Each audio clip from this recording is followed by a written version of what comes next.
The past 2 weeks, we went from trying to figure out how are we going to survive the shutdown to how are we going to survive the shutdown and produce hand sanitizer. Hand sanitizers, there wasn't any in the grocery stores, people having a hard time finding it.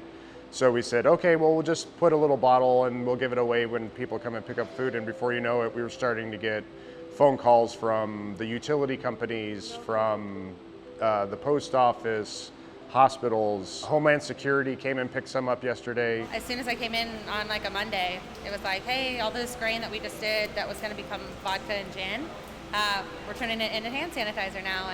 And then the demand just started like going up and up and up. I contacted Trademark Brewing down the street. We said, hey, we don't have enough capacity to meet the demands just of the people who are calling, let alone what's going to happen in a week or two, a month or two, and we really don't know how long it's going to last. Without hesitation, they came in and said, yeah, we'll help.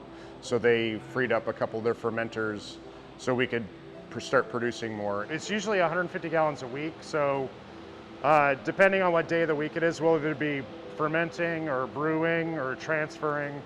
And then I mentioned the stripping, so it's either a stripping day, and we usually do one finishing day a week.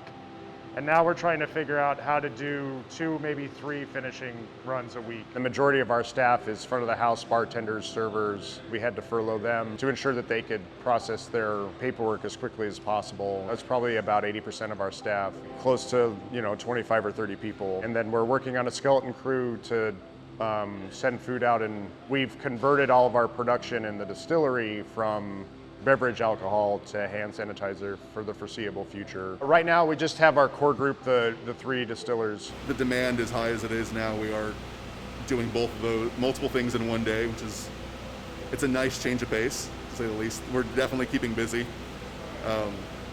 That's always nice. I mean, I'm blessed enough that I still have my job and I'm able to,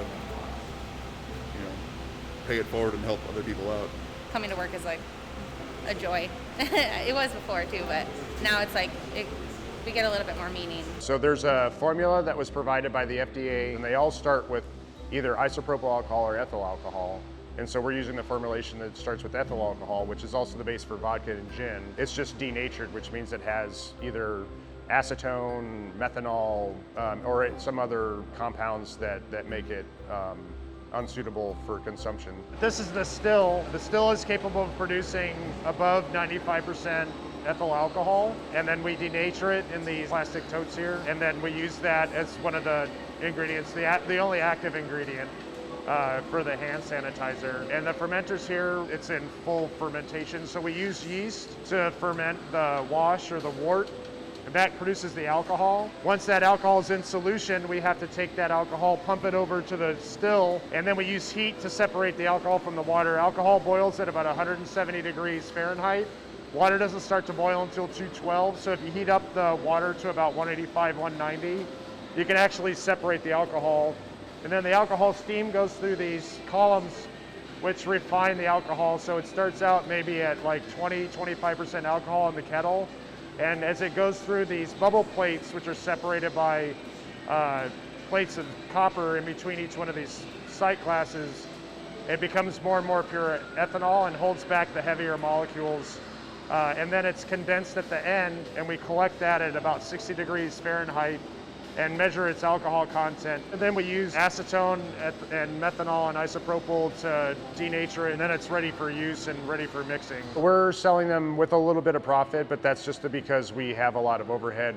We have no money coming in to pay rent. We haven't made this before, so we really don't know how much it's gonna cost, so having a little bit of margin is important, but we're doing everything we can to reduce the cost. And when we started, it was relatively expensive, and as we're going forward, we're trying to figure out ways to reduce the cost as much as we can. We wouldn't be here without Long Beach and our Long Beach customers, so that's kind of just our company culture, is that we're a part of the community, and we want to make sure that we all get through this together.